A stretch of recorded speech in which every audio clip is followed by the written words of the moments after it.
बोले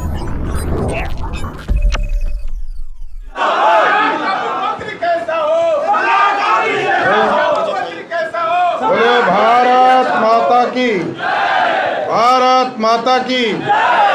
अमर शहीद अकलू तुराहा अमर रहे, अमर शहीद अकलू तुराहा अमर रहे। आज अमर शहीद अकलू तुराहा जी के 81वां शहादत दिवस के अवसर पर इस कार्यक्रम की अध्यक्षता कर रहे सुबोध तुराहा जी, इस कार्यक्रम में उपस्थित बिहार के लोकप्रिय बिहार विधानसभा के विरोधी दल के नेता भाई विजय कुमार सिन्हा जी, हम लोगों के नेता और पार्टी के पूर्व प्रदेश अध्यक्ष, हम लोगों के गार्जियन आदरणीय रामकृपाल यादव जी, नंदकिशोर यादव जी,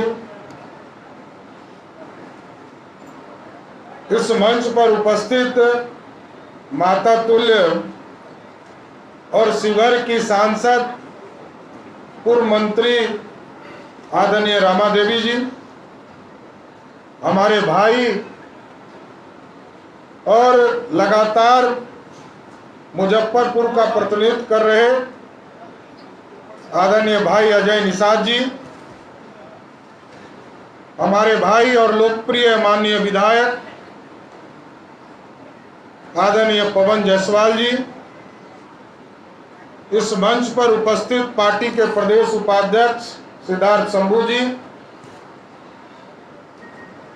पार्टी के नेता मुकेश नंदन जी, पार्टी के नेता कैप्टन कमलेश साहनी जी, अर्चना भट्ट जी और तमाम इस अकलू तुराहा जी के इस कार्यक्रम में जुड़े हुए सभी सम्मानित मंच पर उपस्थित तमाम नेतागण और मंच के सामने उपस्थित तमाम भाइयों, बुजुर्गों, नौजवान साथियों, सभी बहनों,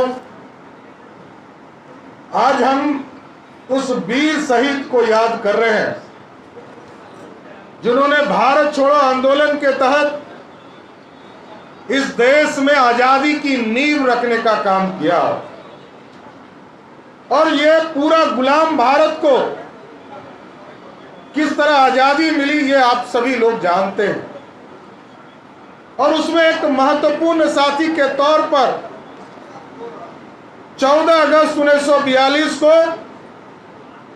अंग्रेजों के खिलाफ लड़ते लड़ते हमारे वीर शहीद अकलू तुराहा जी शहीद हुए, हम उनको याद कर रहे हैं साथी। और मैं रमा देवी जी को, पवन जायसवाल जी को विशेष तौर पर धन्यवाद देना चाहता हूं कि जिन्होंने जो गुमनाम शहीद हैं, कई लोगों ने, साथियों ने कहा कि अकलू तुराहा जी को लोग प्रदेश स्तर पर कम जानते हैं। जब सुबोध जी हमारे पास आए, उन्होंने बात रखी तो मैंने कहा एकदम प्रदेश कार्यालय में आपके लिए स्वागत है। अकलू तुराहा जी की शहादत को आप पार्टी के प्रदेश कार्यालय में मनाने का काम किया और हम सभी समाज को जोड़ना चाहते हैं। ये जो भारतीय जनता पार्टी है, ये किसी एक जाति धर्म के साथ नहीं है, हम सभी को साथ लेकर आगे बढ़ना चाहते हैं साथियों, क्योंकि भारतीय जनता पार्टी 9 अगस्त से पूरे प्रदेश में, पूरे देश में हम लोग संकल्प ले चुके हैं, एक एक शहीद के घर जा रहे हैं और उनके घर से मिट्टी लेने का काम कर रहे हैं। बिहार का कोई भी शहीद नहीं बचेगा, हम आश्वस्त करते हैं इस कार्यक्रम के माध्यम से। ऐसा कोई शहीद परिवार नहीं होगा जिस परिवार के यहाँ भारतीय जनता पार्टी का कार्यकर्ता जाकर सब लोग वहां से मिट्टी लाकर और देश के यशस्वी प्रधानमंत्री जी को उस मिट्टी का कलश सौंपने का काम करेंगे साथियों। ये लगातार अभियान चलेगा और ये 9 अगस्त से भारत छोड़ो आंदोलन का जो दिन था, क्विट इंडिया, उसी दिन से हम लोगों ने शुरुआत किया। देश के प्रधानमंत्री जी ने कहा है कि भारत छोड़ने का अब समय आ गया भ्रष्टाचार को, भारत छोड़ने का समय आ गया परिवारवाद को, भारत छोड़ने का समय आ गया तुष्टीकरण को। और तुष्टीकरण में कुछ ही लोग सत्ता में रहते हैं। जो आप डिमांड कर रहे हैं कि सत्ता में हिस्सेदारी चाहिए, ये तुष्टीकरण खत्म होगा तो तुरहा समाज भी मुख्य धारा में आने का काम करेगा साथियों। इसलिए हम शहीद के बंधन के लिए खड़े हैं, उनके नमन के लिए खड़े हैं। पूरी भारतीय जनता पार्टी इसमें लगी है साथियों। और मैं तो कहता हूं, हमारे शहीद तो जरूर हो गए अकलुतुल्लाह जी, लेकिन हम उनको दिल में याद करें सभी लोग। मैं जला हुआ राख नहीं हूं, मैं जला हुआ राख नहीं हूं, अमर दीप हूं। जो मिट गया वतन पर, मैं वो शहीद हूं साथियों। इसलिए अकलुतुल्लाह जी का कोई भी बलिदान व्यर्थ नहीं जाएगा और यह समाज पूरी तरह मुख्य धारा में आएगा। भारतीय जनता पार्टी सबका साथ, सबकी विकास की चर्चा करती है और आगे ले जाने का काम कर रही है। और हम तो साथी दंग हैं कि कई हमारे महापुरुष, चाहे वो अकलुतुल्लाह जी हो, सुखदेव शाह जी हो, बगलू शाह जी हो, रामेश्वर शाह जी हो, शास्त्री बैजनाथ पल्लव जी हो, जुगा शाह जी हो, ठग शाह जी हो, शौकी शाह जी हो, ये तमाम जो आपके लिस्ट है, इस पूरे समाज के एक एक शहीद को हम पूरी तरह नमन करते हैं और इस पूरे परिवार को भारतीय जनता पार्टी से जोड़ने का काम करें। और अभी देश के प्रधानमंत्री जी ने कहा है कि आप जो हमारे वीर शहीद हुए हैं उनको जो हम याद नहीं करते, चाहे वो पारा मिलिट्री फोर्सेज हो या स्वतंत्रता सेनानी हो, इन तमाम लोगों के नाम से जिस तरह रामा देवी जी ने प्रयास शुरू किया है, आप रामा देवी जी से, पवन जायसवाल जी से, हम लोगों से और मधुबनी जिले के भी सभी जो हमारे माननीय सदस्य हैं, उन लोगों से भी आग्रह कीजिए कि अकलुतुल्लाह जी के नाम पर जिस भी गांव में तुल्लाह समाज के लोग रहते हैं, उस गांव में जो पोखरा है उस पर एक शिलापट लगाने का काम कीजिए। सभी जगह पर इन चीजों को स्थापित करना है साथियों। और समाज लगातार मुख्य धारा में आए, इसकी चिंता करना है। आज देखिए साथियों, अभी रामकृपाल यादव जी चले गए, लेकिन कुछ दो हमारे समाज के ठेकेदार हैं, वो कहते रहे कि हम आरक्षण हम ही देते हैं।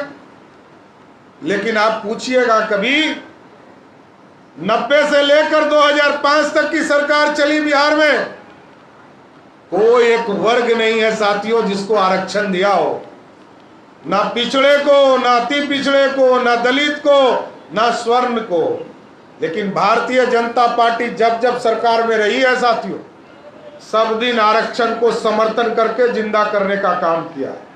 1952 में पहली बार जब डॉक्टर श्यामा प्रसाद मुखर्जी जी संविधान सभा में थे, जो जनसंघ के पहले राष्ट्रीय अध्यक्ष हुए, तब भी जब दलितों को और आदिवासी समाज के लोगों को आरक्षण मिला, तब भी डॉक्टर श्यामा प्रसाद मुखर्जी मंत्री हुआ करते थे और बाबा साहब भीमराव अम्बेडकर को समर्थन कर रहे थे।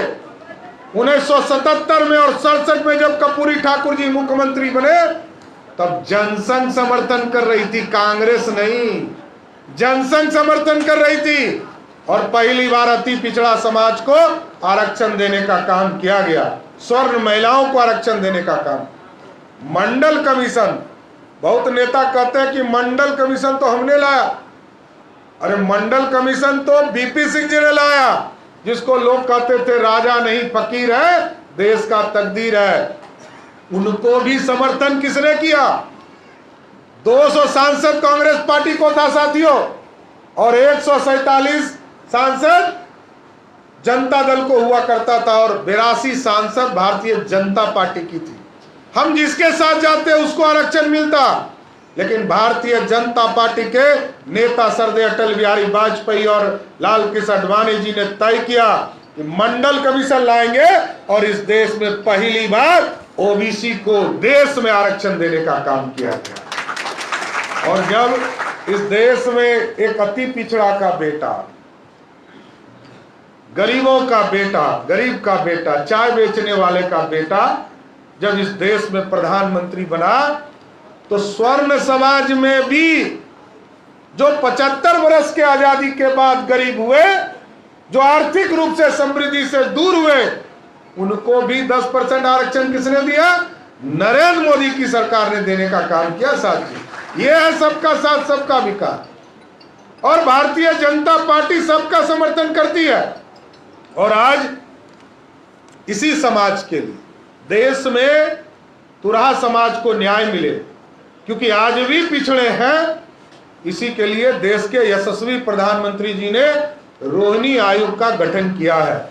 पूरे देश में ऐसे पिछड़े समाज जो अति पिछड़ा होकर समाज के मुख्य धारा से दूर हो रहने का काम किया, कहीं कोई पढ़ाई लिखाई में आगे नहीं बढ़ पाया, उसकी चिंता करने के लिए रोहिणी आयोग का कमीशन का गठन किया है। और इसका भी रिपोर्ट जमा हो गया साथियों, जल्द ही प्रधानमंत्री जी इसका निर्णय लेंगे। लेकिन साथियों, ये सोचना पड़ेगा कि आज तुराह समाज को मुख्य धारा में लाकर इस बिहार की राजनीति के मुख्य धारा में लाना है। इसलिए साथियों, आज भारतीय जनता पार्टी में आपने शुरुआत किया है। आज भारतीय जनता पार्टी के कार्यालय में तुराह समाज के अमर शहीद को हम लोग याद करने का काम कर रहे हैं। इसलिए आगे के दिनों में भी हम जरूर आश्वस्त करते हैं, भारतीय जनता पार्टी की ओर से पूरे समाज को मुख्य धारा में लाने का काम किया जाएगा। और पार्टी के साथ साथ इस पूरे देश में जो हमारे अमर शहीद हुए, उसकी चिंता करना है, क्योंकि आज का दिन हम दूसरे रूप में भी मनाते हैं। आज ही के दिन हिंदुस्तान 3 भागों में बटा साथियों, एक पाकिस्तान हो गया, एक बांग्लादेश हो गया, और एक हिंदुस्तान रह गया। और लाखों लोगों की हत्या आज ही के दिन पाकिस्तान और हिंदुस्तान के चक्कर में हुआ। यदि हिंदुस्तान नहीं बटा होता, विभाजन नहीं हुआ होता और हमको आजादी मिली होती, आज दुनिया के सबसे ताकतवर देश कौन होता? भारत होता। इसलिए साथियों, हम लोग संकल्प लें कि समाज को आगे बढ़ाते हुए 2024 में फिर से नरेंद्र मोदी के नेतृत्व में 40 की 40 सीट जिताने का काम कीजिए, ये हम आग्रह करना चाहते हैं। और 2025 में क्योंकि आज तक भारतीय जनता पार्टी की सरकार नहीं बनी साथी, कभी कर्पूरी ठाकुर जी को मुख्यमंत्री बनाया, 2 बार कर्पूरी ठाकुर जी को समर्थन दिया, फिर लालू जी को मुख्यमंत्री बनाया, 5 बार नीतीश कुमार जी को मुख्यमंत्री बनाया साथियों। अब किसी को नहीं बनाना है, अब सब समाज को भाजपा के साथ जोड़कर भाजपा का कोई नेता जो है बिहार का मुख्यमंत्री बने, ये पूरी संकल्प को आगे ले जाना है। इसलिए आज हम शहादत के तौर पर अकलू तुराह जी के इस महान जो बलिदान है, इसको याद करते हुए आप तमाम साथियों को विशेष तौर पर धन्यवाद देते हुए कि समाज को मुख्य धारा में लाने का काम भारतीय जनता पार्टी करते रहेगी। बहुत बहुत धन्यवाद।